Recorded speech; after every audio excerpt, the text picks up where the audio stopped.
Кутмандуу күнүңүздөр менен урматтуу телекөрүүчүлөр, радио угармандар, Республикалык штабтын пресс борборунда Кыргызстандагы бүгүнкү күнгө болгон эпидемиологиялык абал тууралуу брифингти баштайбыз. Бул боюнча сиздерге Кыргыз Республикасынын саламаттыкты сактоо министри Сабиржан Токтосунович Абдикаримов маалымат берет. Анда эмесе Сабиржан Токтосунович, сөз сизде. Саламатсыздарбы, урматтуу мекендештер. Бүгүнкү 15 сентябрь 2020 жылга карата республика боюнча жалпысынан 44.999 учуру катталды. Акыркы 24 сааттын ичинде 71 учуру катталды. Жалпы сакайып чыккандардын саны 41.103, же болбосо ооругандын жалпы санынын 91,3%-ын түзөт.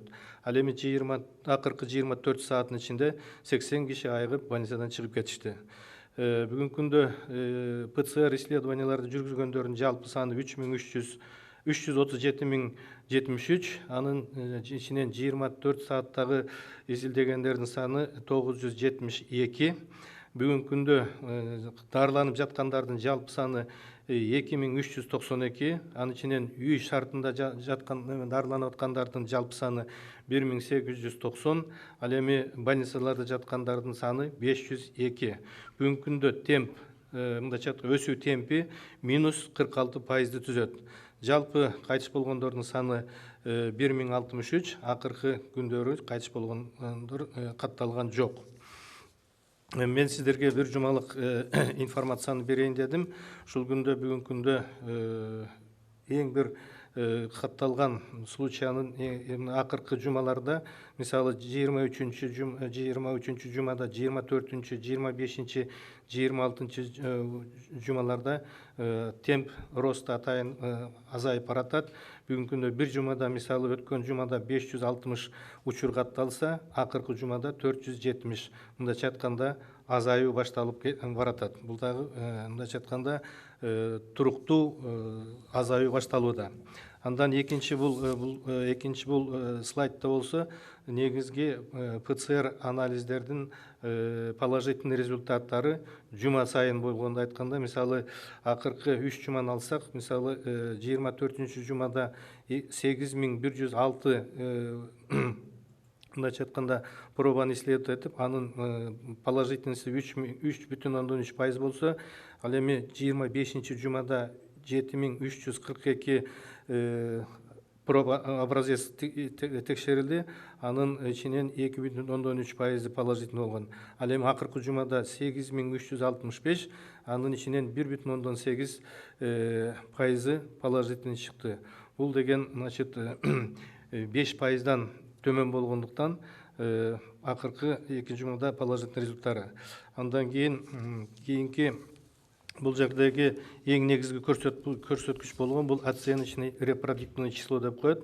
Сан бул негизинен 2 метод менен биз эсептейбиз. Бул Роспотребнадзор, Российская Федерация методика жана методика ВОЗ. Өзүңүзгө маалым болгондой, биздин акыркы күндөрү бул биздин көрсөткүч эгер бирден жогору болсо, бул оорунун өсүшүн белгилейт. Ал эми бирге барабар болсо, бул стабильность. Ал эми бирден кем болсо, бул оорунун азайганын белгилейт. Бүгүнкү күндө акыркы күндөрү биздин 0,8, 0,6, 0,5, 0,7, 0,9, 0,8 показатель боюнча бул биздин оорулардын азайган белгилери болуп турат. Ал эми воздух боюнча дагы 27 июлдан баштап методикасы боюнча еженедельно, мындайча айтканда, репродуктивный число эффективно көрсөтүп турат, иштеген эмен бар. Биздин негизинен отрицательный мындайча айтканда терс өсүүнүн терс көрсөткүчтөрү 25 июлдан баштап бүгүнкү күнгө чейин, мисалы -50%дан бүгүнкү күндө 46%га чейин. Бул болсо ошол инкубационный периодтогу 14 күн ичиндеги величинаны көрсөтүп турат, көрсөткүчтөрдүн барысы. Ошондуктан бул көрсөткүчтүн эң бир негизги жасап аткан иштердин, мындайча айтканда, натыйжасы болуп эсептелет. Мен дагы бир нерсеге бул жерде сиздердин көңүлүңүздөрү буруп кетет элем, урматтуу телекөрүүчүлөр. Бул жерде Баткен областы башка ушул жердеги эпидемиологдук кырдаал бизди кооптондурат. Башка областтарда, мындайча айтканда, стабилдүү болуп турушат.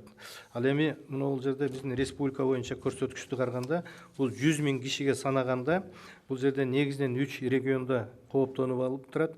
Мисалы республика боюнча акыркы 7 сентябрдан 13 сентябрга чейин биздин көрсөткүч республика боюнча 7 болсо, ал эми Баткен областында 19, Ысык Көл областында 11, Бишкек шаарында 11. Мындайча айтканда, булардын көрсөткүчтөрү жогору болуп турат башка региондорго караганда. Ал эми 31 августтан 6 сентябрга чейин деле ушул Баткен, Ысык Көл областтарында жана Бишкек шаарында республикадан көрсөткүчү жогору болуп турат. Бул жерде ошон үчүн атайын багытта жумуштарды алып барыш керек. Мен суранып кетер элем, бул жердеги көңүлдү буруп, жакшы иштерди алып барышыбыз керек. Рахмат, Сабиржан Токтосунович. Эми мүмкүн болсо расмий тилде бир аз маалымат алсак. Добрый день, уважаемые коллеги, уважаемые соотечественники. Я хотел бы вам предоставить информацию об эпидемиологической ситуации за последние недели. Значит, в целом по республике зарегистрировано на 15 сентября 2020 года 44 990 случаев. За последние 24 часа или за сутки 71 случаев. Выздоровлено 41 103, или это составляет общее количество 91,3%. За последние 24 часа 80 случаев человек выздоровели. Сегодняшний день находится на лечении 2392, из них в домашних условиях 1890, в стационарах 502. Темпы прироста составляют минус 46%. Проведено исследование ПЦР 337 073 образцов, за последние 24 часа 971. Количество умерших последней недели не меняется, 1063, за 24 часа не зарегистрировано. Сегодняшний день, значит, по данным Всемирной организации, значит, оценочной эффективности репродуктивное число, это по методике Роспотребнадзора, если больше 1, то отмечается рост заболеваемости, если равно к 1, значит стабильность, если менее 1, то эпид находится под контролем, идет на убыль. Еще методика ВОЗа. С 27 июля у нас начинается темп, снижается, постоянно снижается, и он составляет от 0,8 до 0,7, 0,6 также имеется. И по репродуктивному числу тоже показывает эффективности. Здесь темпы прироста – это процент методологии Всемирной организации здравоохранения. Отрицательные темпы прироста регистрируются с 25 июля 2020 года. Значит, от минус 50 до минус 46. Это на период инкубационной 14-дневной кумулятивной заболеваемость. И недели раньше по сравнению с предыдущей неделей. Поэтому здесь показатели, то есть сами себе говорят, что положительные результаты. Здесь представлена еще у нас, значит, заболеваемость. Значит, исследование последней недели снижается, значит, за 24 неделю отмечено 772, за 25 неделю 560 случаев, за 26 неделю 470 случаев. По, значит, регионам, значит, отмечается, у нас беспокоит регион Баткенской области. Это у нас отмечено красным, значит, цветом, эпидемиологически у нас беспокоит. Кроме того, у нас исследование идет, я хотел сказать, что у нас за, значит, сентябрь месяц, 31 августа по 6 сентября по республике, если на 100 тысяч населения было, значит, показатель 9, то в Баткенской области 21, в Ысык-Кульской области 19, а в Бишкеке 10. В остальных областях ниже республиканского показателя. А с 7 по 13 сентября отмечено, значит, по республике, если 7, то также в Баткенской области 19, в Ысык-Кульской области 11, а в Бишкеке тоже 11. То есть динамика роста отмечается в этих регионах. Необходимо провести соответствующую работу в регионах для проведения противоэпидемических и профилактических мероприятий. Рахмат, Сабиржан Токтосунович. Эми кээ бир суроолор бар эле, ошол суроолорго да жооп ала кетсек. Азыр коомчулукта Кыргызстанда коронавирустук инфекциясынын экинчи толкуну болушу мүмкүн деп божомолдонуп жатат. Ага деги эле күз-кыш айларындагы курч респиратордук вирустук инфекциялар, вирустар жана сасык тумоо мезгилине Саламаттык сактоо министрлиги кандай даярдыктарды көрүп жатат? Ошондой эле жаңы салынып жаткан жана капиталдык оңдоп түзөөдөн өтүп жаткан ооруканалардын материалдык техникалык камсыздоосу кандай болуп жатат? Чындыгында бүгүнкү күндөгү эпидемиологиялык кырдаал дүйнө жүзү боюнча өтө кооптуу.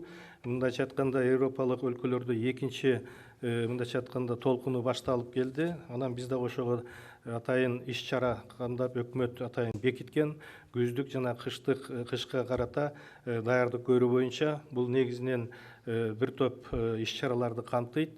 Бул негизинен багытында биринчиден жанагы оорулар больницаларды даярдоо максатында бизде азыркы күндө 3 больница курулуп атат жаңы.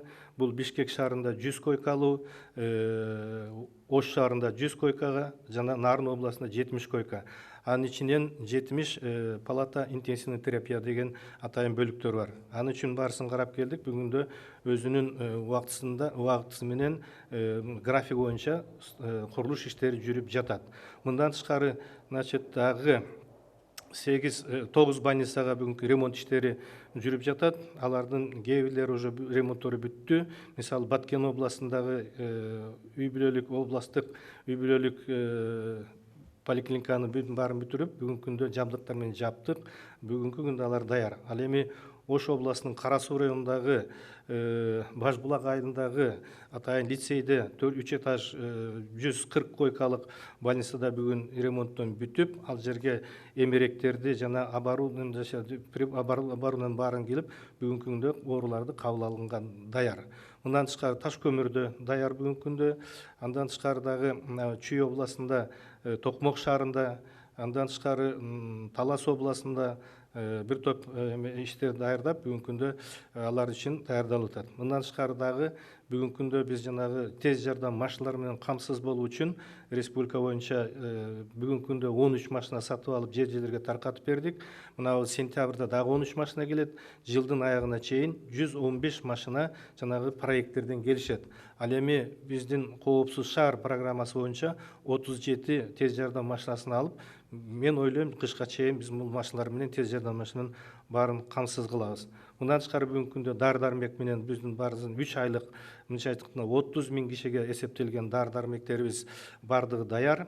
Анын ичинен 26 тизмектелген дары-дармектердин баары запасы түзүлгөн.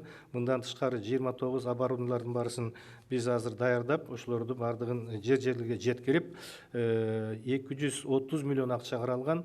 Анын ичинен бүгүнкү күндө бир гана жанагы оңдолуп аткандардын 69 миллионго договор түзүп, 9 фирма менен бүгүн поставка болуп атат.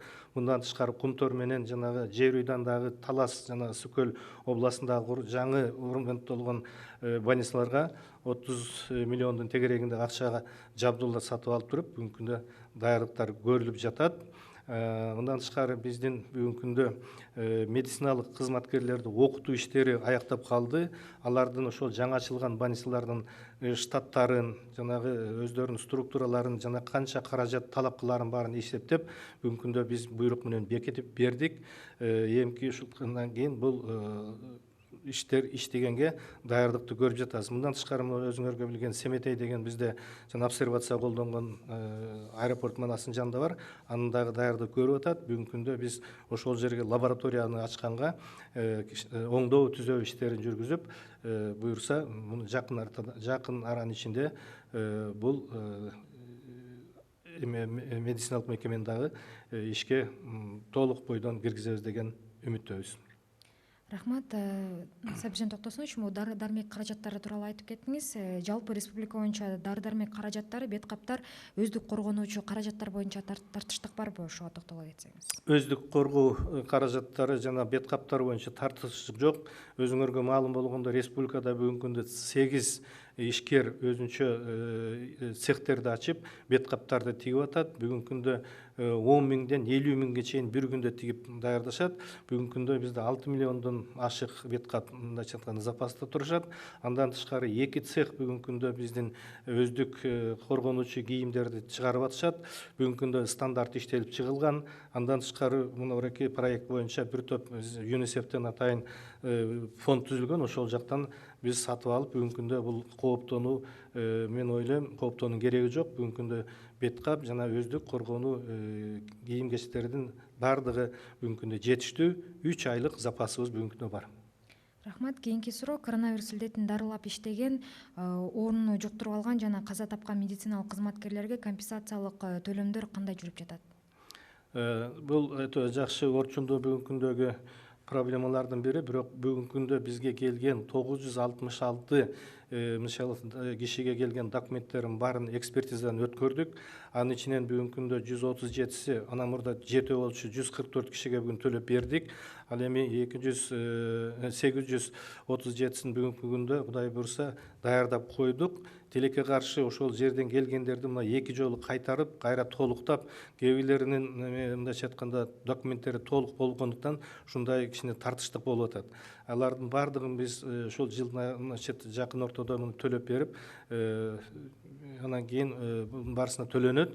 Анын баарын кылдаттык менен изилдеш керек. Себеби бир топ кишилер эч кандай ооруга байланышы жок эле өздөрү ооруп калып, бүгүнкү күндө документтерди тапшырып, мен ушундайча айтканда бул кийинки төлөмдөрдү текшергенде ушундай кемчиликтер кетип калбасын үчүн тактап комиссия бүгүн иштеп жатат. Мындан тышкары жана кайтыш болгон кишилердин 21 кишиге бүгүн төлөп бердик. Дагы 8 кишинин документин бүгүн даярдап койдук. Жакын күндөрдүн арасында мында төлөп беребиз.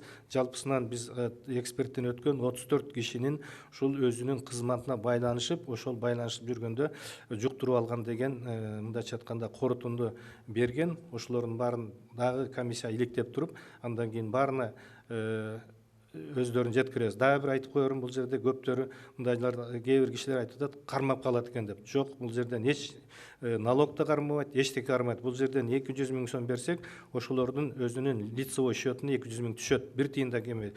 Эгер алса, мүмкүн банковский жанагы услугасын алып калышы мүмкүн. А так башка эч ким ала албайт, кармабай дагы, кармаганга да акы жок. Ошол боюнча канчалык акча которсо, ошол акчаны ошол жерден өзүнүн лицевой счетуна которуп алышат. Рахмат. И последний вопрос. Расскажите, пожалуйста, закуплены ли вакцины от гриппа? Да, сегодняшний день это вопрос очень актуальный. Вчера поступила первая партия в количестве 119 600 доз вакцин. Это шприц-доз вакцин с производства Российской Федерации. Мы сейчас их распределяем по регионам и в скорое время начинаем прививки тех групп населения, которые это группа риска. Это пожилые, старше 65 лет, дети до 5-летнего возраста, потом имеющие хронические заболевания, пожилые люди, интернаты, медработники, которые непосредственно связаны, и уязвимые группы населения. Их будем охватывать. Кроме того, у нас еще за счет республиканского бюджета мы объявили тендер на 700 тысяч доз. 700 тысяч доз тоже будет, 21 будет скрытые документы тендерные, и будем покупать, и это будет дополнительно всех групп, которые подлежат, мы будем прививать. Кроме того, у нас еще во многих организациях сейчас открыты частные прививочные пункты или медицинские частные клиники, где разрешено, получая лицензии, они могут организовать частные прививки, кто желающим могут обратиться. Мы в скорое время, мы скажем конкретно адреса, телефоны, когда уже конкретно будем перечень составлять, кому дано разрешение. А так, все вопросы сейчас прорабатываются, и мы, Минздрав, мы сейчас готовим приказ по подготовке, проведения профилактических мероприятий обычного сезонного гриппа. Рахмат. Сабиржан Токтосонович, дагы эл ичинде кызуу талкуу жаратып жаткан маселе коронавирус илдетин дарылап иштеген ушу медициналык кызматкерлер август айы үчүн кепилденген айлык акысын алып бүттүбү? Бүгүнкү күндө бардык айлык акысын алышты. Ал жерде 287 миллион акчаны бүгүнкү күндө баардык 2 булак менен биз таркатып бердик. Бул ФОМС аркылуу каржыланган мекемелер медициналык, ал эми саламаттык сактоо министрлиги аркылуу каржыланган мекемелерге бүгүн баардыгына баягы берген заявкасы боюнча бүгүн акчалардын баары кетишти. Кээ бирлери эгер өздөрүнүн документтери бар толук мындайча айтканда түз болсо, кээ бирлери мындай болот экен да, жанагындай кредит алгандар бар экен, жана башка жебирлери банктардын туура эмес болгон ошолор болуп калышы мүмкүн. А так берген акчалардын баарысын кечинде дагы биз селекторный совещание өткөрдүк. Бул проблема боюнча эч ким бир мындайча айтканда талап койгон жок. Ошондуктан мен ойлойм, биздин коллегалар мындайча айтканда август айындагы төлөмдөрдүн баарын алдыгы деп. Эгер албагандар болсо, бизге чыкса, биз тактап туруп, кайрадан ошонун эмнеге себепти албагандыгын тактап туруп, ошого чара көрөбүз. Рахмат. Урматтуу телекөрүүчүлөр, радио каармандар, ушуну менен Республикалык штабтын пресс борборундагы брифингди жыйынтыктайбыз. Кыргызстандагы бүгүнкү күнгө болгон эпидемиологиялык абал тууралуу сиздерге Кыргыз Республикасынын саламаттык сактоо министри Сабиржан Токтосунович Абдикаримов маалымат берип өттү. Көңүл бурганыңыздар үчүн чоң рахмат.